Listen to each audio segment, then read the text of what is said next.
Jeudi 10 octobre, les titres de l'édition de 13h45, le ministère de la Santé publique a reçu d'importants moyens roulants et de conservation des vaccins par l'Alliance Gavi ce jeudi 10 octobre. Les détails dans ce journal. Lancement du vernissage de l'exposition de peinture couleur Parc des Akoumas ce mercredi 9 octobre 2024 au Centre culturel Talino Manou dans le 6e arrondissement par African Park et l'Institut français du Tchad en collaboration avec l'artiste peintre tchadien Kirdassi. Le constat dans ce journal.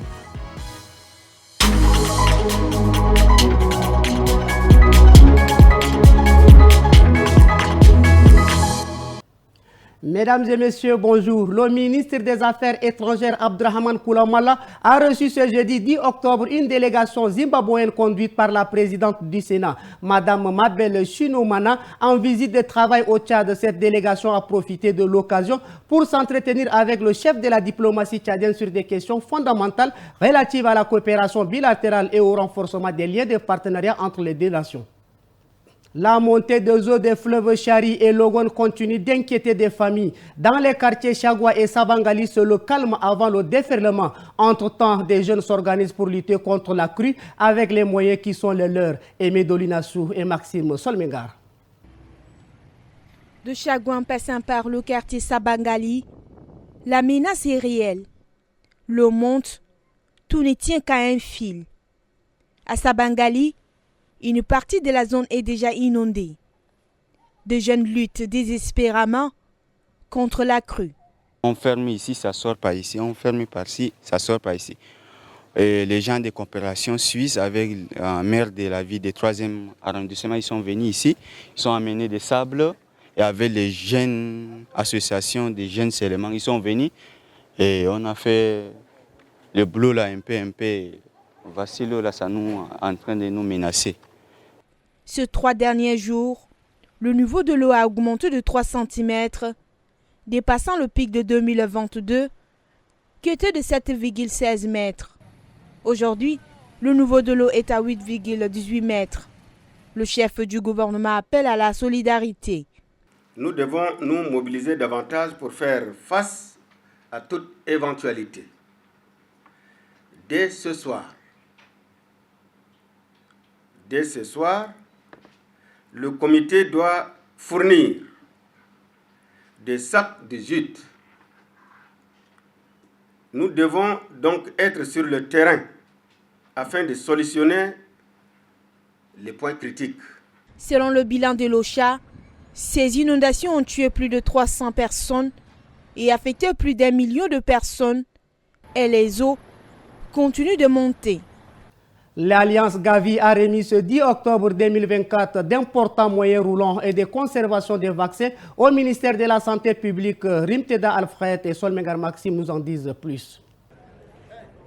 48 véhicules et 500 motos, des réfrigérateurs et congélateurs avec des kits de rechange, des fresh tags pour le monitorage des températures, des équipements de chaîne de froid. Telle est la nature de l'appui apporté par l'Alliance Gavi au ministère de la Santé publique. Ces véhicules et motos sont destinés à renforcer les capacités de mobilité des équipes du ministère de la Santé, des districts et des centres de santé, afin de permettre aux agents de santé de mener à bien les activités de vaccination, notamment l'offre des services de vaccination en stratégie avancée et mobile, pour atteindre le tout dernier enfant, même dans les endroits les plus reculés et difficiles du pays, et de permettre aux équipes des districts de santé de réaliser la supervision régulière des activités des centres de santé. Ce soutien est salué par le ministre de la Santé publique. Ce jour marque une étape très cruciale dans la lutte contre les maladies de l'enfance et les soins de santé primaire. Je dirais que cette cérémonie vient à point nommé au moment où la réponse sanitaire reste à jamais renforcée avec les activités de vaccination continue, avec l'appui conséquent de nos partenaires techniques et financiers, notamment l'équipe de l'Alliance Gavi et la Banque mondiale. Malgré les efforts déployés pour intensifier la vaccination des enfants, des défis importants liés à l'insuffisance qualitative et quantitative des ressources humaines, l'insuffisance des financements des opérations de vaccination l'insuffisance de la supervision reste à relever.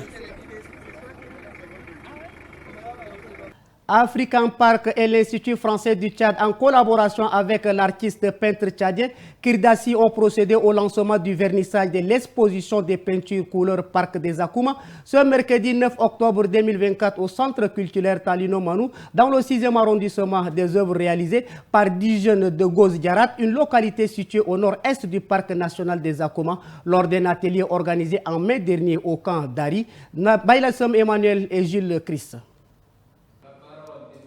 Ce vernissage fait par les jeunes de Goz-Djarat, montrant la beauté du parc, vise à sensibiliser la communauté des Akoumans à la protection de l'environnement, tout en offrant aux jeunes de la localité la possibilité de partager leur vision sur la faune et la flore qui les entourent.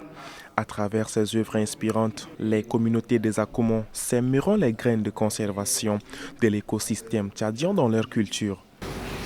Chez African Park, nous encourageons à restaurer et à gérer.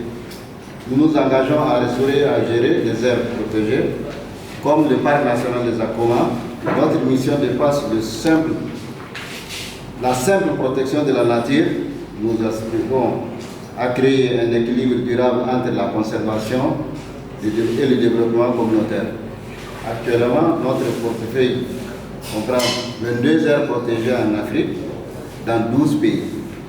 Créé en 1963, le parc national des Akouma constitue un précieux refuge pour plusieurs mammifères, oiseaux et reptiles en Afrique centrale.